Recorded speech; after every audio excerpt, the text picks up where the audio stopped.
RW pelaku penculikan kepala kantor cabang pembantu sebuah bank BUMN di wilayah Cempaka Putih, Jakarta Pusat, Muhammad Ilham Pradipta, diamankan petugas Subdit Resmob Ditreskrimum Polda Metro setelah mendarat di Bandara Nusa Tenggara Timur.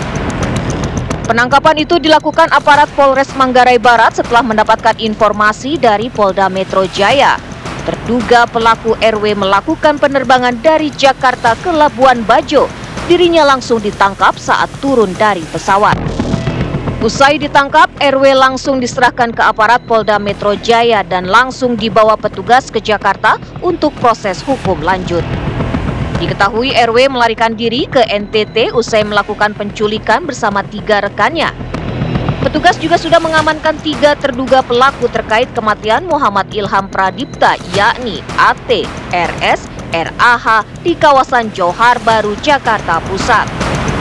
Kini keempat terduga pelaku berada di Polda Metro Jaya untuk diperiksa intensif.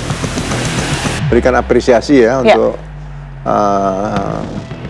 satuan atau unit Resmob lah, satuan Resmob yang di Polda Metro Jaya bisa menangkap tidak lebih dari 2 kali 24 jam. Ya, jadi 4 orang pelaku, yang satu malah di daerah Manggarai ya.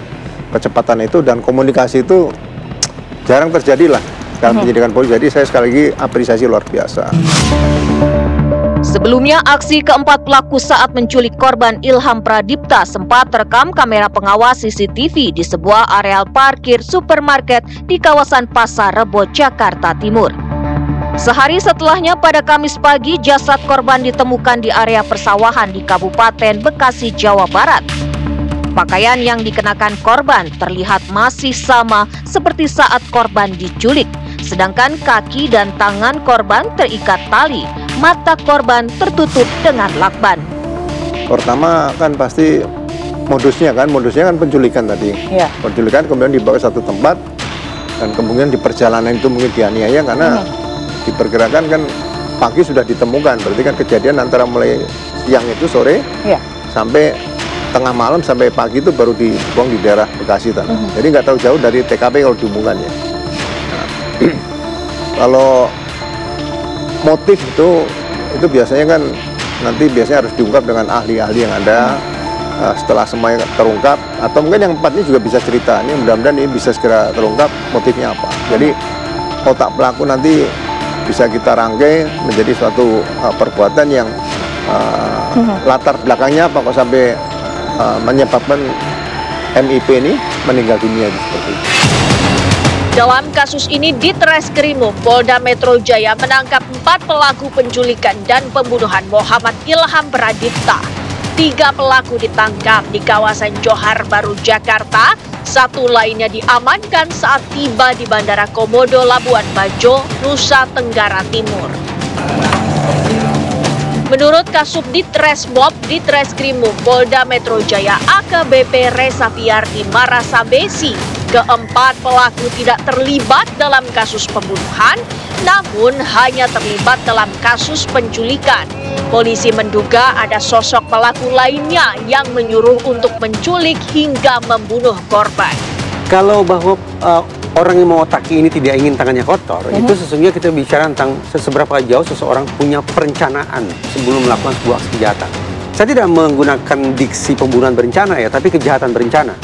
Yang saya maksud adalah begini, salah satu elemen yang harus diperhitungkan sebelum melakukan suatu aksi kejahatan adalah elemen resiko. 4, target, insentif, sumber daya, resiko. Saya bicara tentang elemen yang keempat, yaitu resiko.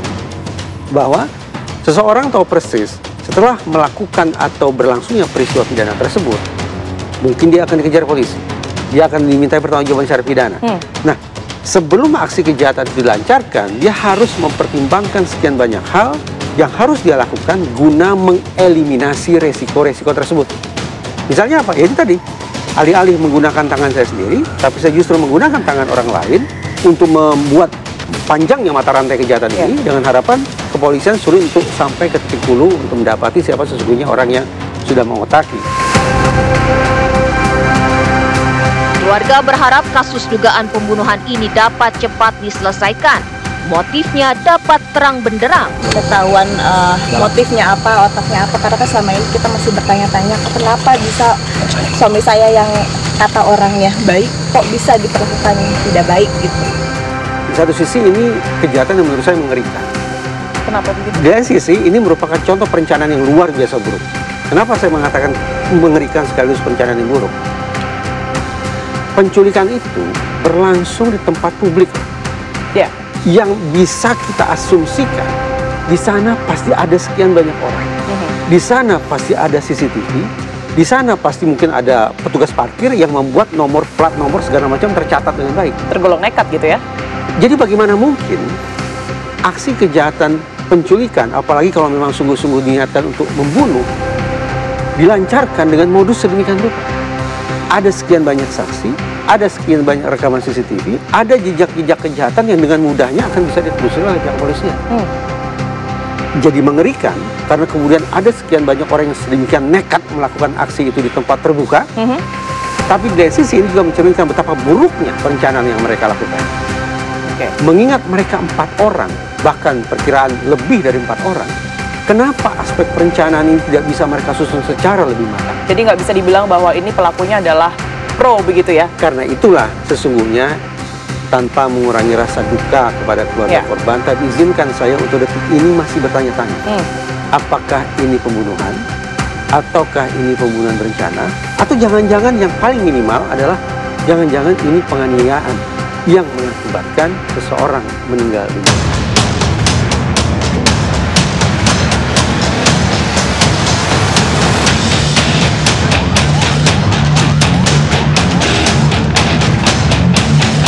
Tangan di belakang, tangan di belakang.